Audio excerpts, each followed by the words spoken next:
Question है to men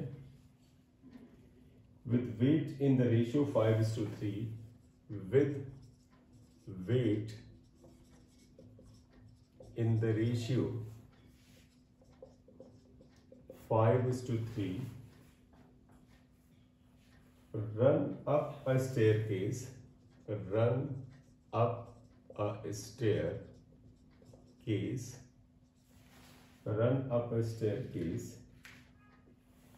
in times in the ratio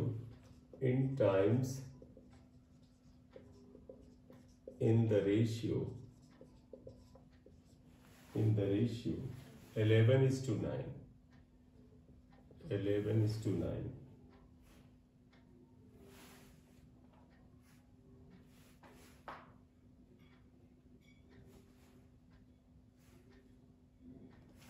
Find out ratio of power of the first and second man. ठीक है, तो ratio of the power पूछा है ये। अब आप देखिएगा सोल्यूशन में अगर आप आइए तो इसमें क्या कहते हैं, two man with the weight in the ratio, उनका वजन दे रखा है। वेट का मतलब बेटा आपको पता है W1/W2 होता है, उसकी वैल्यू 5/3 लिया है। रखना तो ये भी लिख सकते हो, W1 होता है M1G, वेट होता है M2G इक्वल टू 5/3। तो असल में देखो तो इन्होंने M1 और M2 का भी रेशियो दे दिया, जिससे भी इस्तेमाल करना हो उसे हम करेंगे। ये तो दो आदमी हैं, उनके वजन ये है। रन अप स्टेयरकेस, वो सीढ़ी पे दौड़ते हैं।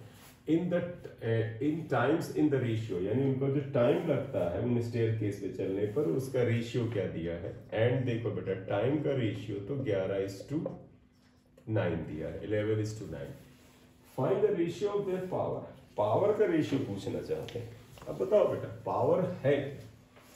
अब एक चीज तो ऐसे केस में ये होता है कि अगर आप जाने, देखो P equal to work upon time होता है। आप यहां से भी कर सकते हो, क्योंकि वर्क डन क्या होता है, work done equal to force into displacement होता है। फोर्स क्या है बेटा, जब आदमी अपने वजन के अगेंस्ट ऊपर भागेंगे तो फोर्स उनका क्या है, फोर्स उनका वेट है। और डिस्प्लेसमेंट क्या है, जो हाइट कवर करेंगे। तो वर्डन को तो तुम कह सकते हो सर फोर्स इनटू डिस्प्लेसमेंट होता है।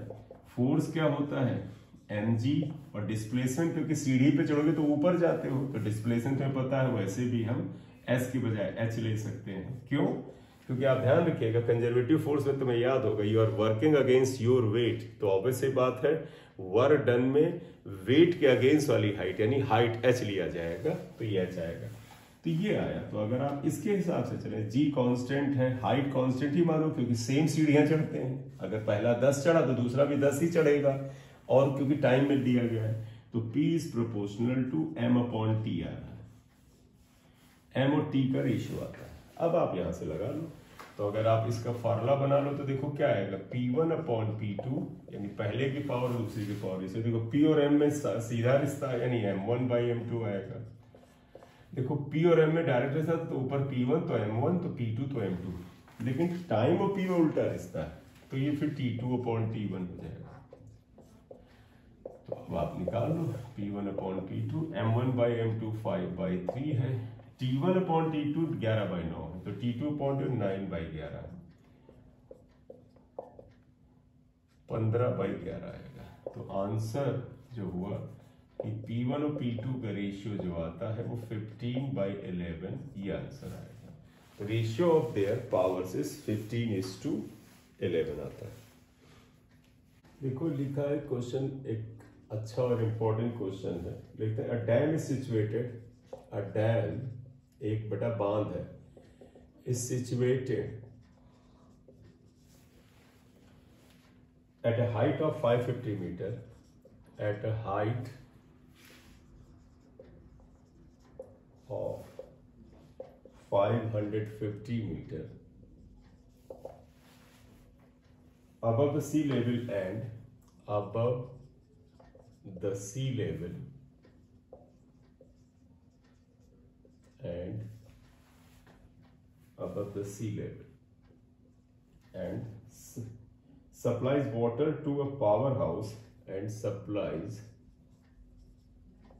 water to a powerhouse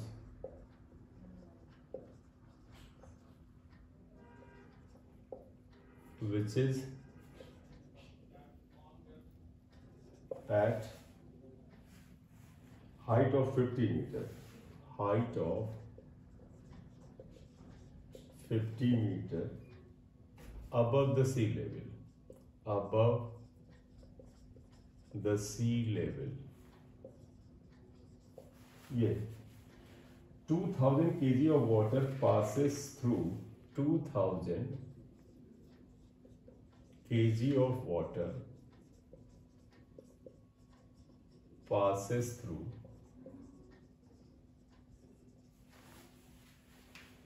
the turbines per second. The turbines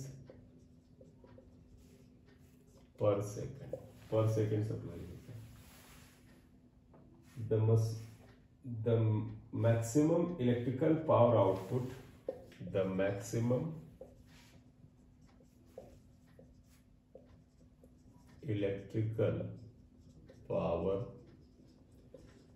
output of the powerhouse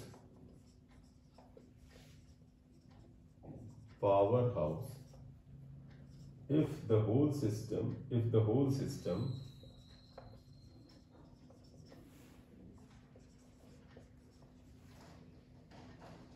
were 80% efficient, 80% efficient is. तो पहला तो ऑप्शन दिया 8 मेगावाट, दूसरा है 10 मेगावाट. मेगा बेटा कैपिटल एम लिखना है, स्मॉल एम से मिली आ जाता है. सी जो है बेटा 12.5 मेगावाट और डी जो है वो है 16 मेगावाट. 16 मेगावाट है.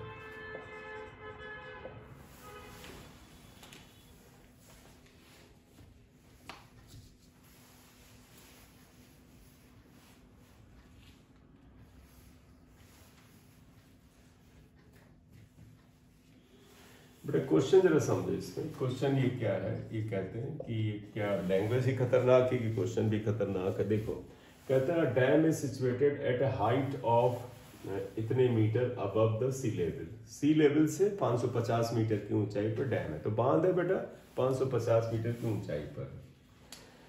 एंड सप्लाइज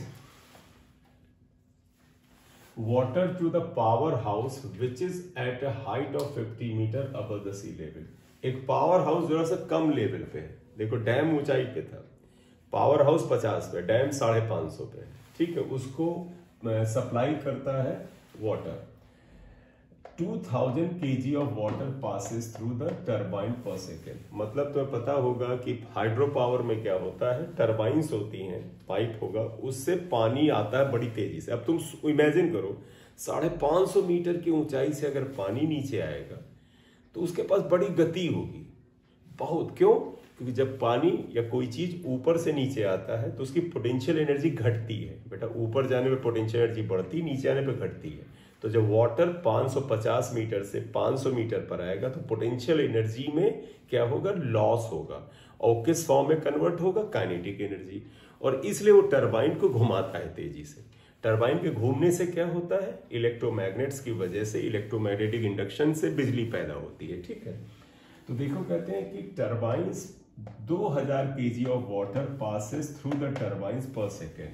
यानी जो घुमाने वाली मशीन है जिससे बिजली पैदा होती, टरबाइन जो है, उस पे 2000 किलो पानी हर सेकेंड, इमेजिन करो हर सेकेंड 2000 किलोग्राम पानी गिरता है. The maximum electrical power output of the house power houses. तो कहते हैं वो पावर हाउस जो बिजली पैदा करता है, वो आउटपुट मतलब जो उससे बन करके बिजली निकलती है, वो कितनी होगी अगर एफिशिएंसी इज 80%. तो एफिशिएंसी अगर उसकी 80% है, तो अब आप समझिएगा देखो ये कहते क्या है, एफिशिएंसी ऐसे लिखते हैं, एफिशिएंसी इज 80%। एफिशिएंसी सबको पता है बेटा, power output upon power input होता है। एफिशिएंसी का फार्मूला ही होता है, सबको याद है, output power upon input power. 80% का मतलब 80 अपॉन 100 हुआ, कैंसिल कर दो 4/5 आया। ठीक, इन्होंने पावर आउटपुट पूछा है, तो आप बताओ पावर आउटपुट क्या आ जाएगा, 4/5 इंटू पावर इन हो जाएगा। अब पावर इन क्या होता है, पावर क्या होता है बेटा, बताओ बेटा। 550 की ऊंचाई से 500 की ऊंचाई तक, सॉरी 550 की ऊंचाई से 50 मीटर की ऊंचाई तक जब पानी आएगा तो उसकी पोटेंशियल एनर्जी का लॉस होगा, वही वर्क हुआ। तो ध्यान रखना, इसको ऐसे लिखना, 4/5 पावर इनपुट क्या होगा, वर्क अपॉन टाइम, और वर्क क्या होगा, पावर आउटपुट। वर्क होगा बेटा ऊपर से नीचे आने में लॉस इन पोटेंशियल एनर्जी या डिक्रीज इन पोटेंशियल एनर्जी। तो समझ लेना वर्क आ जाएगा, मैं ऐसे लिख रहा हूँ, ध्यान देना, decrease in potential energy upon time. अब डिक्रीज इन पोटेंशियल एनर्जी क्या होगा, 4/5। देखो पोटेंशियल एनर्जी में डिक्रीज होगा mgh1, बेटा ध्यान रखना h1 ये है और नीचे कितना है mgh2, तो ये आ जाएगा -mgh2। इतनी ऊंचाई से पानी यहां तक आता है अपॉन टी। टी तो 1 सेकंड होगा क्योंकि देखो पर सेकंड लिया है, तो that is equal to 4/5। mg को कॉमन ले लो, h1 - h2, टी को 1 कर लो बेटा क्योंकि पर सेकंड किया है। क्वेश्चन नोट कर लिया हो तो कैलकुलेशन में थोड़ी जगह बना लेते हैं बेटा। तो ये आ जाएगा 4/5, m है 2000, g को 10 लिखो, 550 - 50 ये आ गया। ठीक, तो इतना नोट कर लो। अब क्वेश्चन बेटा आपने नोट कर लिया होगा तो सॉल्व कर देते हैं। ठीक है, तो देखो अब इसको अगर हम सिंप्लीफाई करें तो कितना आएगा, देखो P आउटपुट कितना आया, पावर आउटपुट आ गया 4/5, पढ़ा रहने तो अभी, इंटू देखो ये 2000 था बेटा, 2000 × 10 यानी 2 × 10 पावर 4, 2 × 10 पावर 4, और ये तो 500 हो गया, 500, ये कैंसिल हुआ, 100 आ गया। तो देखो बेटा ये 8 हो गया, 8 × 10 पावर बेटा 4 और 2 6, 10 पावर 6, ये वॉट आएगा क्योंकि हमने सब SI यूनिट में किया है। तो तुम्हें पता है वॉट को अगर मेगा वॉट में, तो 8 × ये 10 पावर 6 को मेगा कहते हैं, मेगा वॉट। आपको लिखना हो तो लिख सकते हो 10 power 6 watt equal to 1 mega watt. Mega मतलब बेटा 10 लाख होता है, 10 पावर 6 ये, तो ये आंसर आया 8 मेगावाट। तो 8 मेगावाट आता है। सिंपल से क्वेश्चन होते हैं।